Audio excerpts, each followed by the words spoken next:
परम सत्कार योग प्यारी साध संगत जी, प्यार और सत्कार से कहना धन निरंकार जी। साध संगत जी, जब हमें ब्रह्म ज्ञान मिल जाता है तो सतगुरु हमें समझाते हैं कि ये परम पिता परमात्मा हर जगह व्यापक है, कोई भी जगह इससे खाली नहीं है। साध संगत जी, ऐसे ही एक संत की सच्ची घटना दासी आप जी के चरणों में शेयर करने जा रही है कि किस तरह उन्होंने ज्ञान के अनुसार अपना कर्म किया। कहते हैं संत शाह अशरम अली एक बार सहारनपुर से लखनऊ जा रहे थे। रेलवे स्टेशन पर उन्होंने अपने शिष्यों से कहा कि सारा सामान तुलवा कर उसका रेल का किराया अदा कर दें। उस गाड़ी का गार्ड उनका भगत था। वह बोला, इसकी जरूरत नहीं है, मैं आपके साथ चल रहा हूँ। शाह साहब ने पूछा, तुम कहाँ तक जाओगे? गार्ड बोला, मैं बरेली तक चलूंगा, आप चिंता न करें। आगे से संत शाह ने बोला, भाई मुझे तो और भी आगे जाना है। गार्ड बोला, बरेली से जो गार्ड लखनऊ तक जाएगा मैं उसे कह दूंगा, आपको किसी भी प्रकार का कोई कष्ट नहीं होगा। आगे से शाह जी ने मुस्कुराते हुए कहा, खुरदार मेरा सफर बहुत लंबा है। गार्ड को उनकी बात पर बहुत हैरानी हुई, लेकिन आपको तो लखनऊ जाना था। वह बोला, ठीक है, अभी तो लखनऊ तक ही जाना है। संत ने कहा, ठीक है, अभी तो लखनऊ तक ही जाना है, परंतु जीवन की यात्रा बहुत लंबी है, वह खुदा के पास जाने पर ही खत्म होगी। वहाँ पूरे सामान का किराया ना चुकाने के गुनाह की सजा से मुझे कौन बचाएगा? गार्ड लज्जित हो गया। शिष्यों ने सारा सामान वेट करवाकर उसका पूरा रेल का किराया चुका दिया। साध संगत जी, जो संत महात्मा होते हैं ये ज्ञान के अनुसार कर्म करती हैं, ये हर जगह इस परमात्मा को देखते हैं और जब कोई कर्म करते हैं तब भी ये इस परमात्मा को ही बीच में शामिल करके उस कर्म को करते हैं कि कोई भी कर्म हमारे से बुरा ना हो जाए, गलत ना हो जाए, हम अच्छे कर्म ही करते चले जाएं, क्योंकि कर्म अच्छे हों या बुरे हों सबका भुगतान तो होगा ही, सबका परिणाम तो निकलेगा ही।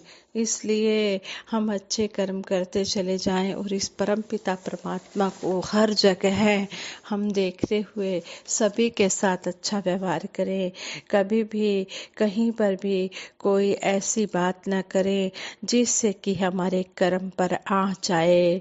साध संगत जी, ब्रह्म ज्ञान की प्राप्ति के बाद सत्संग ही पहला स्टेप है, पहला कदम है, जिससे ब्रह्म ज्ञान का पूरा आनंद प्राप्त किया जा सकता है। लगातार सत्संग करने से मनुष्य दिव्य गुणों से युक्त होकर देवताओं की श्रेणी में चला जाता है। ये दिव्य गुण हैं प्यार, सत्कार, नम्रता, सहनशीलता, समदृष्टि, समर्पण, मधुरता आदि। ये दिव्य गुण भी सत्संग में सुनी बातों पर आचरण करने पर ही आते हैं। देखा जाता है कि ज्ञान के बाद सत्संग की लगन भी किसी किसी को लगती है, क्योंकि इस रस का एहसास हर किसी को नहीं होता। जिसको यह एहसास हो जाता है वह निर्लेप अवस्था में चला जाता है। साध संगत जी, ये दिल्ली के महात्मा बता रहे थे, कहने लगे दास को जब ज्ञान हुआ तो उस समय बहुत कम संगत थी। पूरी दिल्ली में एक बड़ी संगत पहाड़गंज में ही हुआ करती थी। दिल्ली की सारी कॉलोनियों से संगत के प्रेमी सुबह पहाड़गंज स्थित संत निरंकारी स्कूल के आंगन में पहुंचकर सत्संग का आनंद लिया करते थे। वहां डेली शहंशाह युग पुरुष बाबा अवतार सिंह जी महाराज प्रवचन किया करते थे। वे कहते थे कि दिन में अनेकों आपको काम करने होते हैं, परंतु सबसे ज्यादा महत्व सत्संग को दिया करो। दास अपने चारों भाइयों सहित रमेश नगर में डेली सत्संग करने जाया करता था। सत्संग से मुझे बहुत लाभ हुए। इनमें से कुछ ये हैं। मुझे अखिल भारतीय आयुर्विज्ञान संस्थान के डॉक्टरों ने जवाब दे दिया था। कई शारीरिक रोग मुझे लगे हुए थे।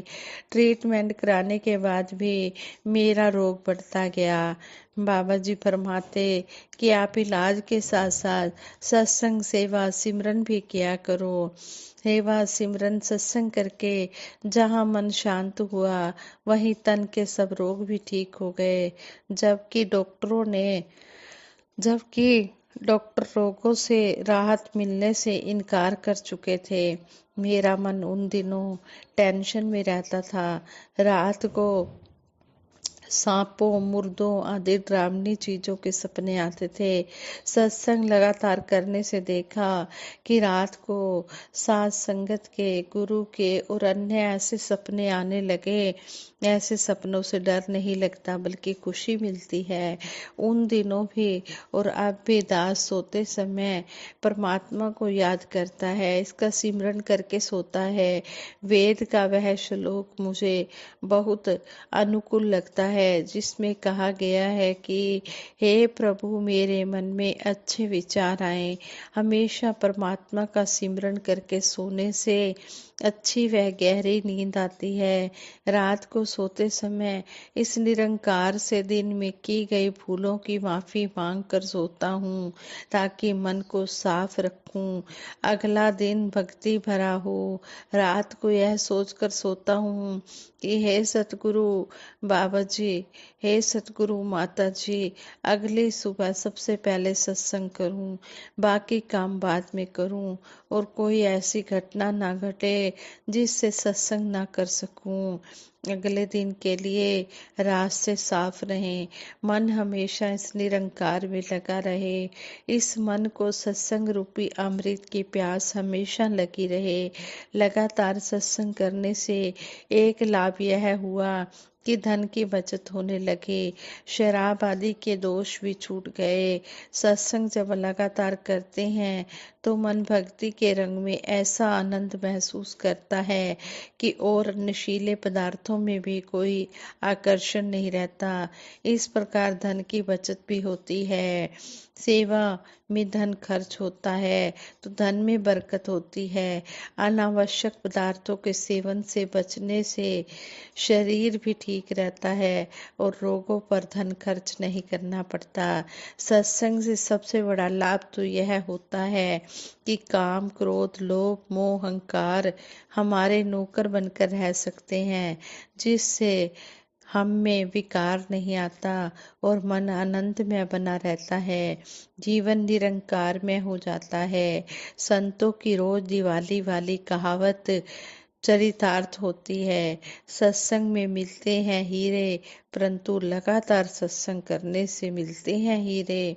प्यार नम्रता समर्पण समानता और ब्रह्म ज्ञान के हीरे सत्संग में ही मिलते हैं, लेकिन समय के अनुसार। साथ संगत जी सत्संग में आने से जितने भी बुरे से बुरे काम होते हैं वो सब छूट जाते हैं। जैसे कई ब्रह्म ज्ञान ले लेते हैं, लेकिन ब्रह्म ज्ञान लेने से पहले उन्हें नशे आदि की आदत होती है, फिर धीरे धीरे उनकी वो नशे की आदत भी छूट जाती है। इसलिए सतगुरु हर पल समझाते हैं कि हमने अपना चरित्र भी अच्छा रखना है और इन नशीले पदार्थों से भी बचना है। जब नशीले पदार्थों का सेवन से बच जाते हैं तो जो उस पर धन खर्च होता है, जो शरीर पर धन खर्च होता है, शरीर में कई प्रकार की बीमारियां लग जाती हैं, वो भी उस रोग से छूटने पर हमें स्वस्थ कर देती हैं। हमें नशे की आदत छूट जाती है तो हमारा शरीर स्वस्थ निरोगी हो जाता है। लेकिन ये तभी होता है जब हम लगातार सत्संग करते हैं।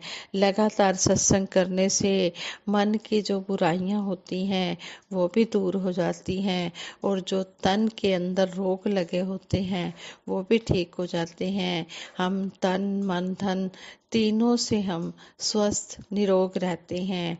फिर हमारा तन जो है वो संतों की सेवा में लगता है, मन सत्संग में लगता है, और जो धन है वो संतों की सेवा में लगता है, जो हमें सतगुरु की कृपा से मिल रहा है।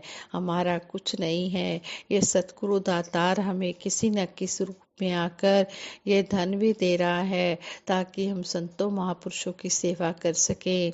आज संगत जी, तन मन धन तीनों चीजें होनी बहुत जरूरी हैं। धन के बिना हम संतों की सेवा नहीं कर सकते, और अगर तन स्वस्थ ना हो तो हम सत्संग नहीं हम सेवा नहीं कर सकते। मन स्वस्थ ना हो तो हम तब भी सत्संग में आकर सेवा नहीं कर सकते। इसलिए हम सतगुरु से यही अरदास करते हैं, सच्चे पातशाह तन मन धन के सुख देते हुए सेवा सिमरन सत्संग के साथ जोड़ के रखना। इसी तरह हमें सत्संग से जोड़ के रखना। सत्संग बड़ा ही अनमोल, सत्संग में आकर बहुत ही अनमोल खजाना मिलता है। जो सत्संग करते हैं उनके घर में खुशियां आती हैं। कहते हैं सत्संग संतों का सत्संग करता जो दो घड़ी, रहती है उनकी खुशहाल जिंदगी। उनकी जिंदगी फिर खुशहाल हो जाती है। इसलिए हम सत्संग को महत्व दें। प्रथम भक्ति संतन कर संगा, सबसे पहली भक्ति की सीढ़ी सत्संग ही बताई है। जब हम सत्संग में आते हैं तो सिमरन भी होता है और फिर सेवा भी हो जाती है। संतों के दर्शन करना भी सेवा है। अनुशासन में मर्यादा में बैठकर सत्संग सुनना भी सेवा है। इस तरह हमें सेवा की विधियां सतगुरु माता जी ने बताई हैं कि हम किसी भी प्रकार की सेवा कर सकते हैं। इसलिए हम जब सत्संग में आएंगे तभी हम सेवा भी कर पाएंगे। सतगुरु से यही आशीर्वाद मांगते हैं, हे दातार सच्चे बादशाह, हमें अंतिम श्वासों तक अपने चरणों से जोड़ के रखना, और इसी तरह हम हर श्वास में सिमरन करते चले जाएं। हर पल हम इसका एहसास बनाए रखें, और हमारे मन में से सत्संग की भी लगन हो और सेवा की भी लगन हो। जब यह तीनों काम होंगे तभी हमारी भक्ति पूरी है। सेवा सिमरन सत्संग के बिन भक्ति सदा अधूरी है। इन तीनों के संगम से ही भक्ति होती पूरी है। सतगुरु बाबा हरदेव सिंह जी महाराज इस शब्द द्वारा भी हमें यही समझाने की कोशिश कर रहे हैं कि सेवा सिमरन सत्संग के बिन भक्ति अधूरी है। यदि इन तीनों में से एक भी छूट जाता है तब भी हमारा पार उतारा नहीं हो सकता। हमें ये तीनों काम करने जरूरी हैं। जिस तरह हमने हलवा बनाना होता है तो उसके लिए हमें सूजी चीनी घी चाहिए। जब ये तीनों चीजें होती हैं तो फिर हमें उसके लिए आग भी चाहिए, फिर उसके लिए हमें माध्यम पतीला भी चाहिए, कढ़ाई भी चाहिए जिसमें हमने घी बनाना होता है। जब हमारे पास सभी पदार्थ होंगे, सूजी चीनी घी पानी आग पतीला कढ़ाई, जिसमें भी हमने बनाना है तभी हमारा वो हलवा तैयार होगा। इसी तरह हमें सेवा सिमरन सत्संग संतों महापुरुषों का संग सतगुरु निरंकार दातार सभी हमारे जीवन में होने जरूरी हैं, तभी हमारी भक्ति पूरी है। इस तरह हमें सतगुरु समझाते हैं तो हमने इन बातों को जीवन में पूरी तरह से धारण करना है, कर्म रूप में लाना है। बातें करने से बात बनने वाली नहीं है। अगर बातों से ही बात बनने वाली होती तो सतगुरु को कहना ही ना पड़ता कि आप कर्म करो। खाली बोल मेरे रह जान बोलना, इना बोला उत्ते आ जाए जिंदगी नु तोलना। जो भी बोल बोले जा रहे हैं या सुने जा रहे हैं, इन बोलों के ऊपर हमें अमल करना भी आ जाए। आज संगत जी विचार करते हुए बहुत सी गलतियां हुई होंगी, उन गलतियों के लिए आप जी क्षमा कर देना, आगे के लिए सुमत बख्शना। साथ संगत जी प्रेम से कहना, धन निरंकार जी।